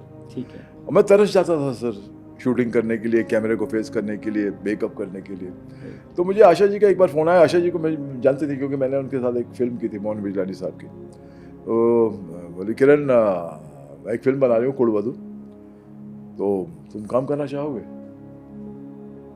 मैंने उसके पहले विलन नहीं किया था। अच्छा। हाँ, लेकिन विलन का रोल है, लेकिन विलन ऐसा था जिसके ऊपर पूरी फिल्म बेस्ड थी। ओके। बोला, लेकिन आशा जी मैं गुजराती मुझे बोलनी बिल्कुल नहीं आती। बोले नहीं, कट कट करके लेंगे, एक एक लाइन, दो लाइन, एक एक लाइन, दो लाइन। ठीक है सर। उस वक्त अगर मुझे कोई बोलता ना कि स्टिल खिंचवाओगे तो मैं स्टिल खिंचवा लेता।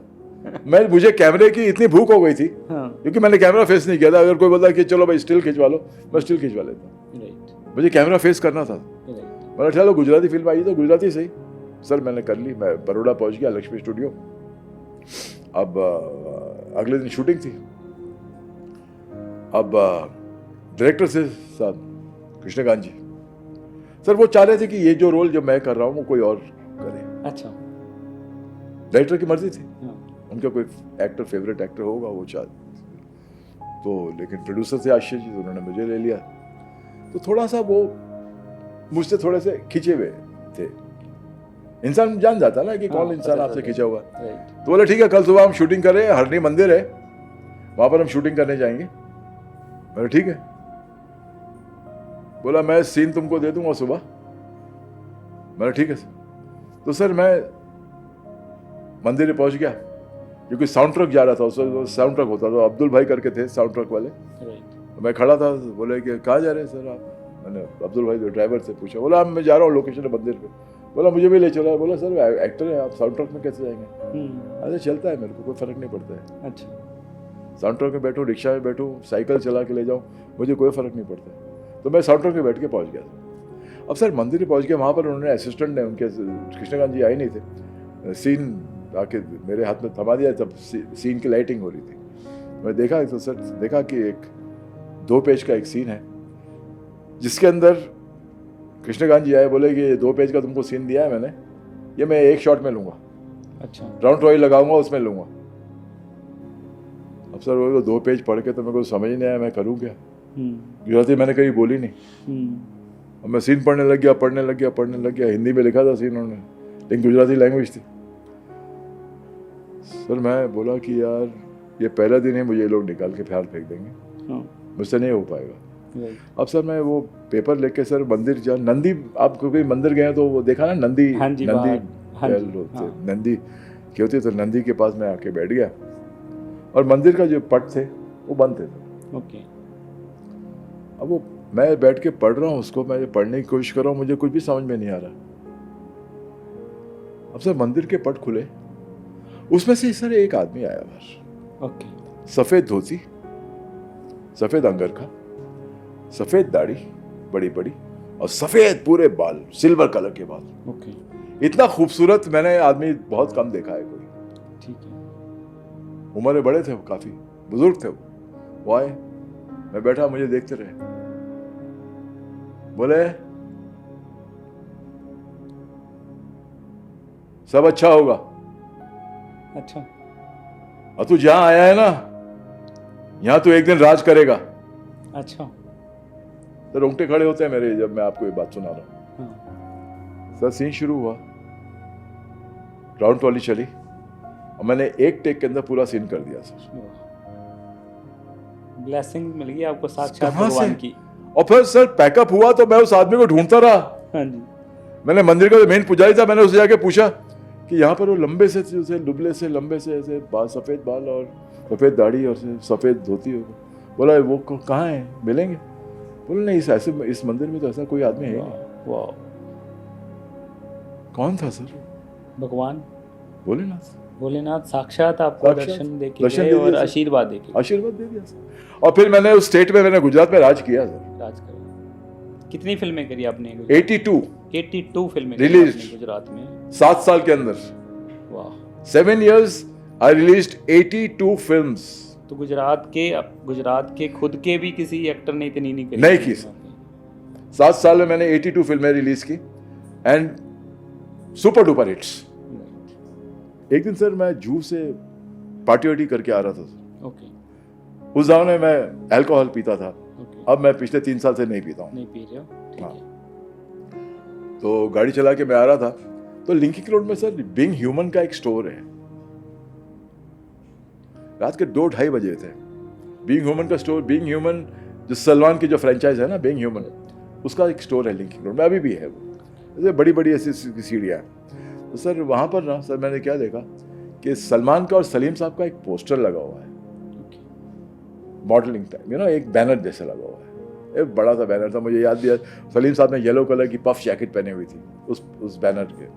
तो मैंने गाड़ी रोकी, नशे में था सर, सीढ़ी पे आके बीइंग ह्यूमन के स्टोर पे बैठ गया और मैं सलीम साहब को देखता रहा उनके बैनर पे। अच्छा। और मेरे दिल से उनके लिए दुआ निकलती रही। और मैं बोला सर पर्सनली तो आपको थैंक यू बोलूंगा तो आप एम्बेरस हो जाओगे। ओके। तो मैं आपको थैंक यू बोल रहा हूँ कि जो कुछ भी आपने दिया ना सर, मुझे बहुत दिया, आप मेरे लिए फरिश्ता हैं। तो सर मैं इस तरह का इंसान हूँ।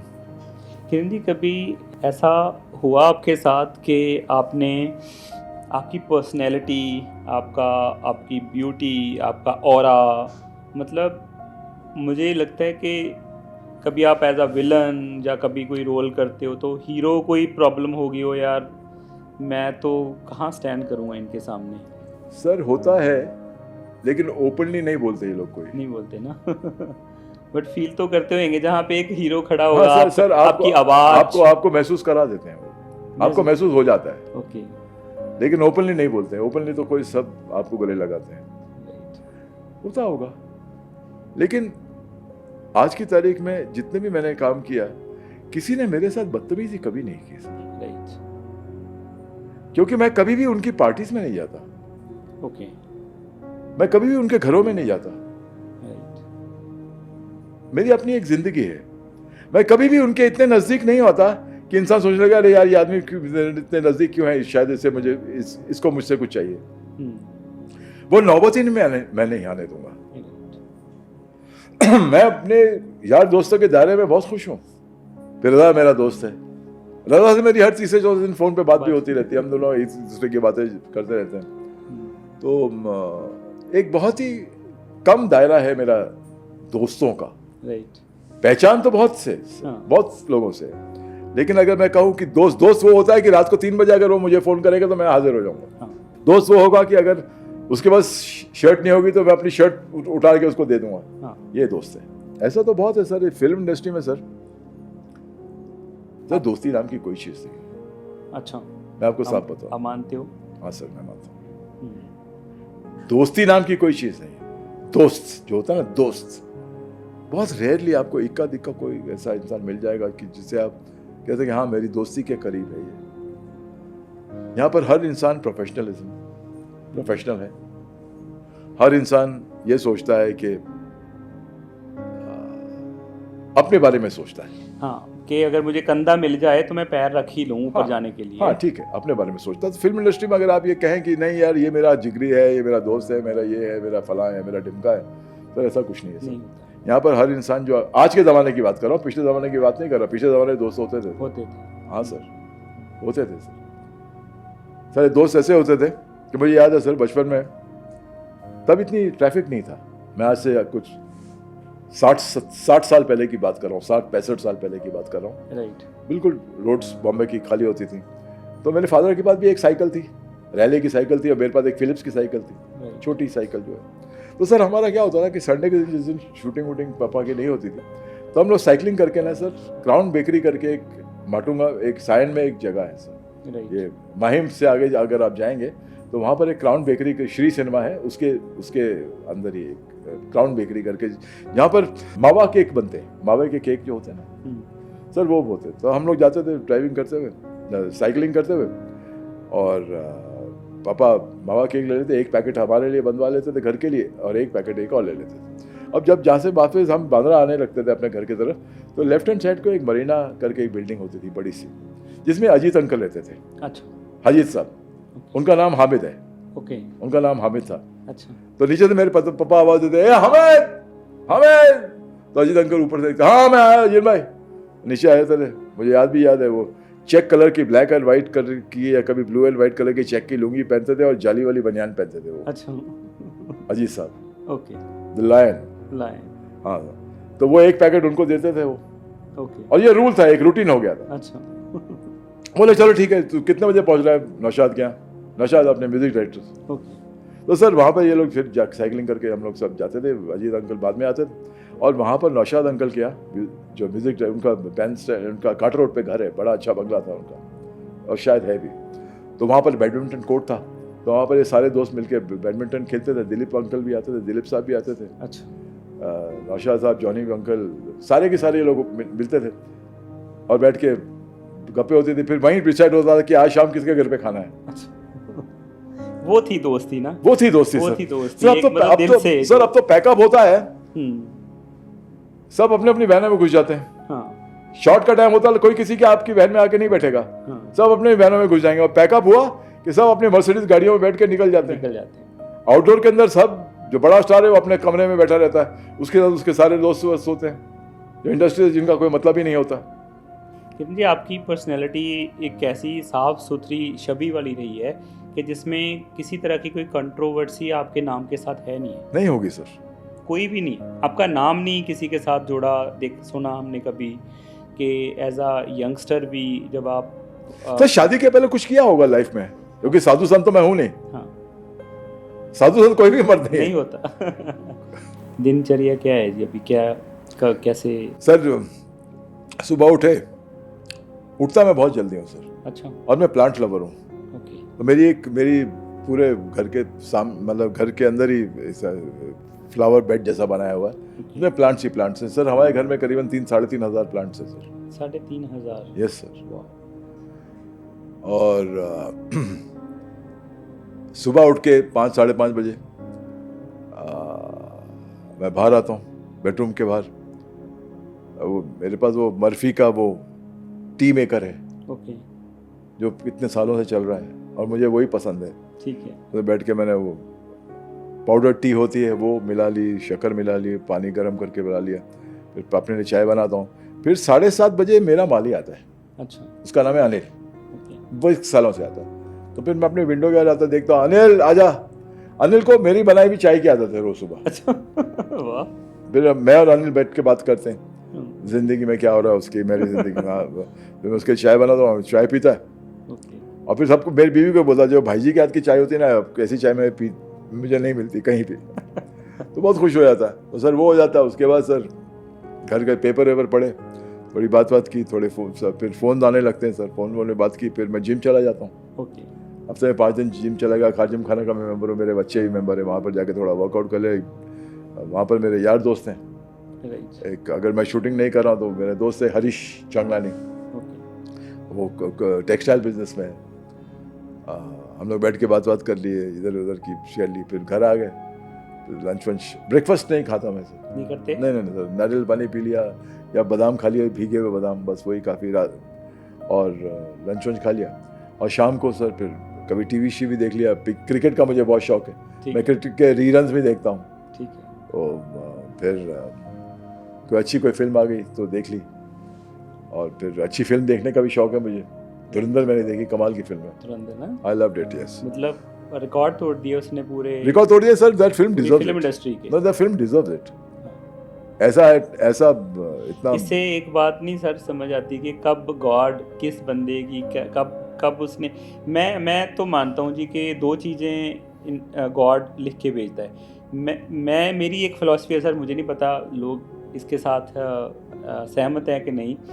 मुझे लगता है कि गॉड जब इंसान, अब देखो हम 6 बिलियन हैं शायद पूरे वर्ल्ड में ना, शायद इससे थोड़े बहुत ऊपर नीचे होंगे पूरे वर्ल्ड में। अब गॉड तो एक है, हमारा हमने सबका अलग अलग उनको नाम दे दिए, बट ऊपर तो वो एक है, ऊपर पावर तो यही है ना, है। पावर एक है। और अब उसने चलानी तो दुनिया तो चला रहा है, वही चलाएगा। उसने चलानी भी है। अब वो एक 6 बिलियन में एक का हिसाब तो नहीं रख पाएगा। तो मुझे लग रहा है, पता नहीं, मैं, ये कोई साइंस नहीं है, तो मेरा अपना थॉट प्रोसेस है कि गॉड जब किसी भी इंसान को पैदा करते ना, तो एक इतनी सी चिप उसके दिमाग में लगा के उसको नीचे जन्म देने के लिए भेज देता है, और जिसमें सारी सुपर कंप्यूटर ऊपर उसके भगवान के साथ वो पूरी ट्रांसमिशन है और पूरा अटैच है। और उस पर एक चीज़, आज जो हम बैठे थे, आज जो आपने इधर आके इस स्टूडियो का, मुंबई में, मैंने चंडीगढ़ से आके मुंबई के स्टूडियो का पानी पिया, इतनी बारीक चीजें लिखी हुई सर। ये भी लिखी हुई है ना, ये भी लिखी हुई है।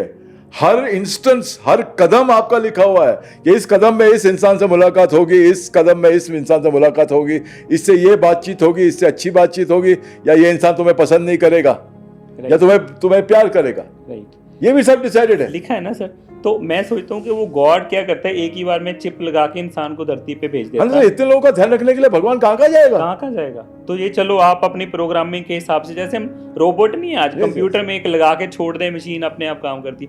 तो अब वो अक्षय का टाइम भी उस गॉड ने लिख के भेजा होगा, अक्षय खन्ना का ना, कि भाई अभी रुक जा, एक टाइम आएगा, उस टाइम पे ये सब तेरा चेंज होगा। सर, अक्षय खन्ना का टाइम उसने लिखा होगा, मुकर्रर किया होगा, है ना, उसने दे दिया। अब इस टाइम को अक्षय खन्ना कैसे इस्तेमाल करता है, वो अक्षय खन्ना के ऊपर है, वो उसके ऊपर है। हाँ बिल्कुल सही। सर धुरंधर देखी मैंने सर। हाँ। सर उसमें रणवीर सिंह ने कमाल का काम किया। हाँ। अक्षय खन्ना कमाल का काम किया, राकेश बेदी ने कमाल का काम किया, इन सभी ने बहुत अच्छा काम किया। सबसे बड़ी बात तो है सर, एक्शन और कट जिसने बोला है, हाँ, जिसका नाम है आदित्य धार। सर उसने बहुत अच्छी अच्छी फिल्में बनाई हैं, लेकिन ये फिल्म तो सरपास एवरी फिल्म। तो ये सर, ये जीत जो है ना सर, ये सभी की है, लेकिन सबको जिताने वाला कौन है sir? Aditya Dhar. The hats off to him. हाँ, सही। मैं एक शो कर रहा हूं, पन्नालाल की बारादरी। राइट। इसे प्रोड्यूसर डायरेक्ट किया है एन चंद्रा ने। ओके। एन चंद्रा कौन? मेरा प्रोड्यूसर डायरेक्टर ऑफ तेजाब। अच्छा, राइट। तो लाइफ देखिए, comes back a full circle. Right. तेजाब से शुरू हुआ, एन चंद्रा चंदू के साथ काम करना शुरू किया, अब चंदू के लास्ट इनिंग में, मेरी भी शायद लास्ट इनिंग होगी, ये हम फिर वापस वहीं आ गए। राइट। हम वही शो कर रहे हैं जिसके अंदर मैं हीरो हूँ। तेजाब में लोटिया पठान ने जितनी मुझे सक्सेस और मुझे जो पॉपुलैरिटी दी, कि मतलब मैं जहाँ जाता हूँ सर, वहाँ लोटिया पठान, डायलॉग सुनाओ, ये होता रहता है सर। शुक्र है अभी तक आपने मुझे नहीं कहा सुना। नहीं सर, मैं बोलने ही वाला था क्योंकि किरण जी मेरे सामने बैठे और लोटिया पठान की बात ना और उनका डायलॉग ना हम सुने, तो ये तो मैंने गलती कर दी है बात करके। नहीं आपने नहीं, मैंने पूछ लेना। सर देखिए, मैं आपको एक चीज बताऊं कि उस दौर की फिल्म है सर ये तेजाब। उस दौर का किरण कुमार का डायलॉग पॉपुलर हुआ, तो मैं आपको उस दौर के किरण कुमार का डायलॉग सुनाऊंगा। उसके बाद मैं आपको इस दौर के किरण कुमार का भी डायलॉग सुनाऊंगा कि विवाह अगर लोटिया पठान होता तो कैसे बात करता। चलिए, हाँ, ये तो बहुत अच्छा है। लोटिया पठान की अदालत में सिर्फ एक ही कानून चलता है, हाथ के बदले हाथ, आंख के बदले आंख और जान के बदले जान। लोटिया की जिंदगी का एक ही मकसद है, मुन्ना की मौत। This is Lotia Pathan of तेजाब। आज अगर किरण कुमार लोटिया पठान प्ले करे, because today acting is believing, right, stylised acting is gone, right. Lotia Pathan की अदालत में सिर्फ एक ही कानून चलता है, हाथ के बदले हाथ, आंख के बदले आंख और जान के बदले जान। लोटिया की जिंदगी का एक ही मकसद है, मुन्ना की मौत। ये आज की जुबान। ये आज का किरण कुमार का डायलॉग। आज आपकी ऑडियंस आपको 30 साल पुराना नहीं देखना चाहती है, ये देखना चाहती है कि किरण कुमार जो जिसकी मैं फैन थी वो किस तरह इवॉल्व हुआ है। राइट। बहुत बहुत बहुत आपने गहरी बात करी है जी। जो नहीं चल पाते टाइम के साथ, जो टाइम को अपने साथ नहीं लेके चल नहीं सर, मैं बताऊं सर, संधू साहब, जमाना ऐसा आ गया है कि टाइम के साथ नहीं चलना है, आपको टाइम के आगे चलना है। राइट, ये तो और भी एक स्टेप आगे की बात। या आपको ये देखना है सर, जब मैंने टेलीविजन करना शुरू किया ना सर, राइट, तो मेरे कलीग्स थे सारे के सारे, उनका नाम ले लूंगा। अरे बोला पागल हो गया क्या तू? बोला क्यों, टीवी कर रहा है क्या तू? बोला हाँ। अरे इतना छोटा इडियट बॉक्स में तू काम कर रहा है क्या? फिल्म का एक्टर थे भाई, कितना काम है, क्यों काय को कर क्यों रहा है तू? बोला तू देखना, एक वक्त ऐसा आएगा where everybody will have to work according to the time which is going to come, and TV is progress। Sir आज की तारीख में सबसे बड़ा हमारे हिंदुस्तान का सबसे बड़े एक्टर सर अमिताभ बच्चन जी साहब, अमित जी, इस सदी के महानायक, सलमान हमारा सबसे बड़ा स्टार। सर आज हर कोई आदमी टीवी कर रहा है ना सर। देखो शाहरुख ने बेटा ही लॉन्च करा टीवी से। हाँ, शाहरुख खान जैसा सुपरस्टार अपने ये लॉन्च, OTT हाँ, पे उस लॉन्च बच्चे ने शुरुआत की bads of bastard of Bollywood body. हाँ, और सर मैंने देखा वो शो। हाँ, सर उस लड़के ने क्या काम किया है, क्या काम करे। हाँ, आर्यन खान, मतलब what a super director. DNA में ना सर, डीएनए में है सर। डीएनए सर डीएनए में तो बहुत से लोगों की बहुत सी चीजें होती हैं, हाँ, लेकिन उस डीएनए को बाहर लाया है ये लड़का। हाँ, बाहर लाया। एंड किस तरह उसने हर पूरे शो को हैंडल किया है। हाँ, sir hats off to that boy. बहुत अच्छा। Yes, fantastic. आप धर्मेंद्र जी के बहुत अच्छे फैन है ना? किसके? धर्मेंद्र के। सर धर्म जी मेरे, सर धर्म जी की मैंने कोई फिल्म मिस ही नहीं की। हाँ, आपने तो बहुत धर्म जी की मैंने कोई फिल्म मिस ही नहीं की सर। और अगर मुझसे पूछते हैं कि सबसे ज्यादा मजा आपको किसकी फिल्म देखने में आता है, तो मुझे सर दो जनों की फिल्म देखने में बहुत मजा आता था। पहले दारा सिंह की आती थी, अब धर्मेंद्र की आती थी। Dharam ji sir my favourite actor sir, and what an actor sir. चुपके से लेके सर धर्मवीर, एंड ऐसा खूबसूरत आदमी सर फिल्म इंडस्ट्री में कभी नहीं आया। नहीं है। मुझे लग रहा है किरण जी कि पूरे वर्ल्ड में एग्जाम्पल नहीं होगी कि इतना बड़ा सुपर कोई स्कर्ट पहन के परफॉर्म कर सकता है सर। मतलब प्रॉपर्ली। कौन एक्टर है जो धर्मवीर का स्कर्ट पहन के साली पूरी पिक्चर ले जाए? सही में वो धर्म जी हैं। धर्म जी हैं। एंड सर उतने ही अच्छे इंसान। जब भी मुझसे मेरी मुलाकात हुई सर, उनके साथ एक इंसिडेंट सुनाऊं तो ये बताएगा आपको कि धर्म जी कैसे हैं। ओके, देखिए बातें निकली तो आज वही बात भी निकली। सर मैं मद्रास में शूटिंग करा केसी बोगाड़िया साहब की। धर्म जी हीरो, वहां की हीरोइन थी कोई, और मैं विलन। मैं पहुंच गया सेट पे, तैयार होकर मैं सेट पे आ गया। धर्म जी आ ही रहे थे। धर्म जी मेकअप रूम में आते थे, अपना मेकअप करके आए। धर्म जी, हीरो और विलन के बीच में फाइट। ओके, मैंने देखा, अरे मैंने कहा अंकल हाउ यू, अरे बेटा पुत्र तू कैसा है, डैडी कैसे हैं, ये सब कैसे हैं तो, अरे सो ना, अरे कितना अच्छा लगा, माथा चूमा, प्यार गले से लगाया, जिस तरह धर्म जी थे। हाँ जी, वार्म, मतलब उनका तो, उनकी जो वार्म थी सर, उनसे कुछ 10 फीट आगे चलती थी। उनकी जो हाँ, ममता है। हाँ, और गले लगाया। हाँ बोला ठीक है चलो बगड़िया, बोला हाँ भाई क्या करना है, एक्शन। हाँ विलन कहाँ? बोला सर आपने मारना है इसको, ये मारना है, इधर मारना उधर मारना। बोला लेकिन विलन कौन है? बोला किरण विलन है और मैं इसको मारूंगा? ये मेरा बेटा है, मेरे बेटे जैसा है, जीवन जी का बच्चा है, मैं नहीं करूंगा। अच्छा, और ये बोल के धर्म जी अपने मेकअप रूम में चले गए। अच्छा, अब जाके प्रोड्यूसर कन्विंस कर रहा उनको कि सर हीरो विलन की फाइट है।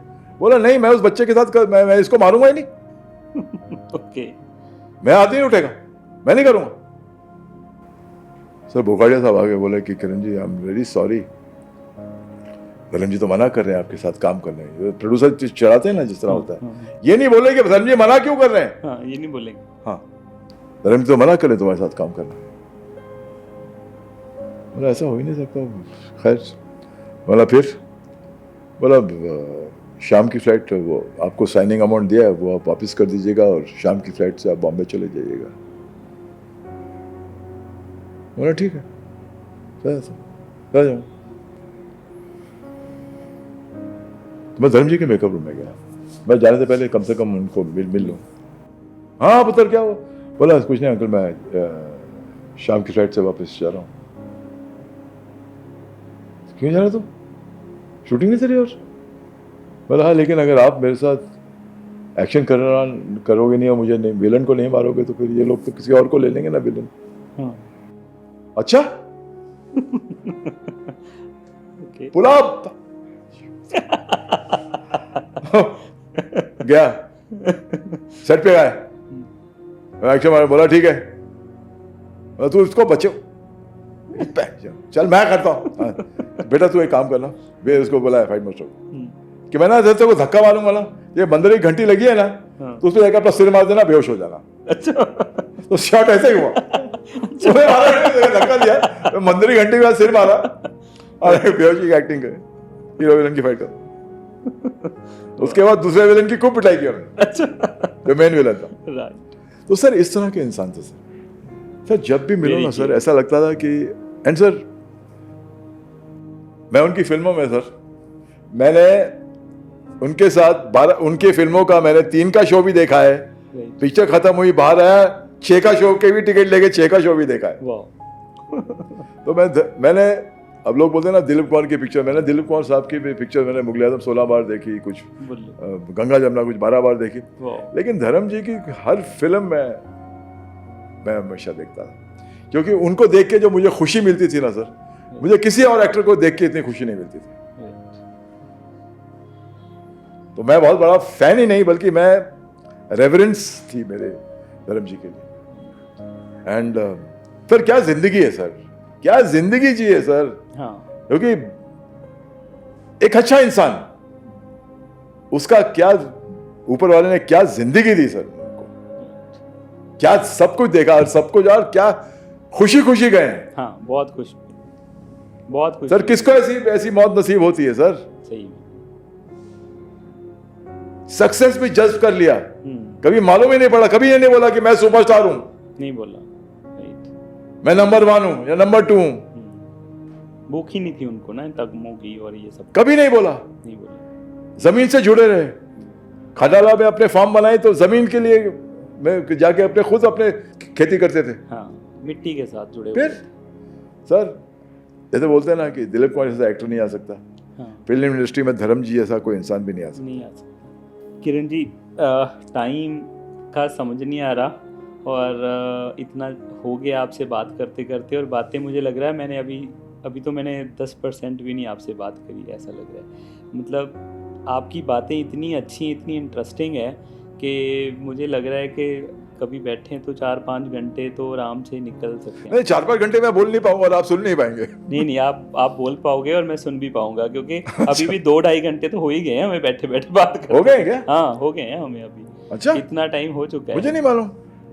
सर देखिए सर क्या होता है ना, अच्छी बातें करते हैं ना इंसान तो वक्त कहाँ निकल जाता मालूम नहीं पड़ता। आप सभी से जो मैंने बात की है, देखिए साहब मैंने दिल से बात की है और मैं चाहता हूं कि जो बातें हैं ना ये आपके दिल तक पहुंचे, और कुछ नहीं चाहता मैं आपसे। मुझे वही प्यार देते रहें जो इतने सालों से आपने दिया है। मेरी फिल्में देखते रहें, मेरे शोज देखते रहें, मेरा टेलीविजन सीरियल जो चल रहा है अभी द मोमेंट भी चल रहे हैं, मेरे 2 चल रहे हैं द मोमेंट दूरदर्शन पे, वो भी देखिएगा। प्राइम टाइम पे चल रहा है सर, मेरा हर शो जो होता है प्राइम टाइम पे होता है, तो देखते रहिए, मेरा काम देखते रहिए और क्या, अपना प्यार देते रहो यार, और कुछ नहीं। Okay, nice talking to you. So ये थे जी किरण जी, और आई होप आप लोगों को बहुत पसंद आया होगा हमारा शो, और ऐसे ही हमारे शो को आप प्यार देते रहिए। बिल्कुल बिल्कुल, इस शो को हमेशा प्यार देते रहिएगा, और बड़ा अच्छा लगा इस शो पे आके मुझे भी। तो बस यही चाहता हूं कि देखो क्या है ना, सोरेन जी ही नहीं बल्कि मैं भी तब तक ही जिंदा रहूंगा जब तक आपका प्यार मिलता रहेगा। तो आप लोगों का प्यार मिलना बहुत जरूरी है। ओके, चलिए कभी रूबरू मुलाकात होगी। नमस्कार, thank you very much. Thank you जी, थैंक यू सर।